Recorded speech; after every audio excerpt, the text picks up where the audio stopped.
जानकारी दूंगा कि आपको पता रहेगा कि हम लोग मंथ में जो मना रहे हैं नवंबर मंथ में, इसकी शुरुआत हुई थी पहले जापान से।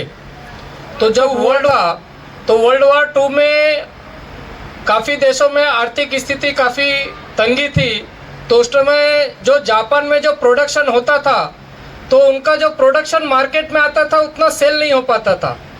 तो उसके लिए एक कमेटी बैठाई गई कि क्या करें कि हमारा प्रोडक्शन और आगे बढ़े, क्योंकि विदाउट सेफ्टी एंड क्वालिटी हम कोई भी प्रोडक्ट डिलीवर नहीं कर सकते। आज के मार्केट में कंपटीशन बहुत है। तो 1950 के दशक में जापान में एक इसका चिंतित किया गया। तो अमेरिका से जो क्वालिटी के गुरु माने जाते हैं मिस्टर डेविंग एंड उनकी टीम ने जापान में उन्होंने बुलाया और वो लोग विजिट किए। तो कई महीनों तक वो लोग ने रिसर्च किया कि क्यों क्या फेल्यूर है इनके प्रोडक्ट का, क्यों आगे सक्सेस नहीं हो पा रहा है। तो उन्होंने कुछ सुझाव दिया डेविंग ने, और उन्होंने 10 साल तक उनके जो विचार थे उसके अनुसार उन्होंने काम किया और 10 साल में उनको कुछ परिणाम उसका अच्छा दिखा।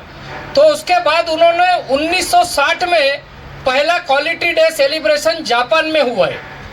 तो वहाँ से नवंबर मंथ में जापान ने इसको 1960 में इसका क्वालिटी डे सेलिब्रेशन किया। फिर 1970 एंड 67 में चाइना ने भी इसका क्वालिटी डे सेलिब्रेशन किया कि जापान कर रहा है तो हम क्यों नहीं। तो फिर चाइना ने भी मनाना चालू किया। फिर उसके बाद एक आता है ASQ मतलब हो गया कि अमेरिकन सोसाइटी क्वालिटी। अमेरिका वाले ने देखा कि जापान मना रहा है और चाइना मना रहा है तो हम क्यों नहीं। तो ये अमेरिकन सोसाइटी ने भी इसको नवंबर मंथ क्वालिटी चालू किया।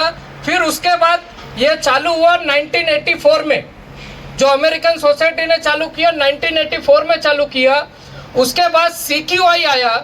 CQI ने इसको ग्लोबली एक एडॉप्शन किया कि ये पूरा ग्लोबल में क्वालिटी मंथ सेलिब्रेशन किया जाए, कि जो भी हम लोग जनवरी से लेकर अक्टूबर मंथ तक हम लोग काम कर रहे हैं उनका एक एनालिसिस किया जाए कि हमारा प्रोडक्शन में हमारा कहीं कुछ इंस्टॉलेशन में कुछ कमी है और आगे उसको और कैसे उसको इनोवेशन किया जाए, उसको और क्या चेंज करने की प्राथमिकता है, उसको ये सब करने के लिए हम लोग मंथ में एक नवंबर मंथ एक ग्लोबली डिसीजन हुआ कि मंथ 1 नवंबर से लेकर 30 नवंबर तक हम क्वालिटी डे करते हैं। तो 1 नवंबर को जनरली क्या है प्रोजेक्ट है, फैक्ट्रीज वगैरह में आप देखेंगे तो पूरे 30 दिन इसका सेलिब्रेशन होता है। हर एक दिन का हफ्ते में 2 या 3 प्रोग्राम रहते हैं। तो साइड पे काम का काफ़ी प्रेशर है, तो हम ये प्रोग्राम हम एक ही दिन में इसको क्लोज कर रहे हैं। अदरवाइज क्या होता है कि पहले तारीख को हम लोग जो पोस्टर्स वगैरह जहाँ पे रहते हैं, गेट हो गया, इंट्रेंस हो गया, बिल्डिंग के हर एक फ्लोर पे साइनेजेस हो गए क्वालिटी के, जहाँ पे सब साइनेजेस देख रहे हैं, ये सब हम बिल्डिंग में भी करते हैं। फिर उसके कुछ ट्रेनिंग्स प्रोग्राम्स रहते हैं वर्कर्स के लिए, स्टाफ्स के लिए, जो उसके बाद कुछ क्यूज किया जाता है। उसमें फिर हमारा एक एनालिसिस होता है कि हमने लास्ट ईयर हमने क्या क्या अच्छा काम किया और हमको और क्या चेंज करने की ज़रूरत है। क्योंकि मार्केट में क्वालिटी बोले तो सिर्फ क्वालिटी एक हमको एकदम सर्वोपरि रखना है। क्योंकि आप जरूरी नहीं कि काम में, आप अपने व्यक्तिगत लाइफ में जो भी आप काम कर रहे हैं, आप घर से भी निकलते हैं नहा धो करके, तो आप अपने आप को एक क्वालिटी से करके ही घर से निकलते हैं कि मैं आज अच्छा ड्रेस पहनूंगा, अपना शूज वगैरह पॉलिश करके, तो यहाँ से आपकी क्वालिटी चालू होती है। तो मैं आपसे अनुरोध है कि आप अपने कार्य के क्षेत्रों में आप लोग अच्छा प्रदर्शन करें। जो भी यहाँ पे कैपिटल लैंड ने जो भी स्टैंडर्ड फिक्स किया है, मेथड स्टेटमेंट के अनुसार काम हो, TDS वगैरह के अप्रूवल के माध्यम से मटेरियल आए, तो कोई भी ऐसा डेविएशन ना किया जाए।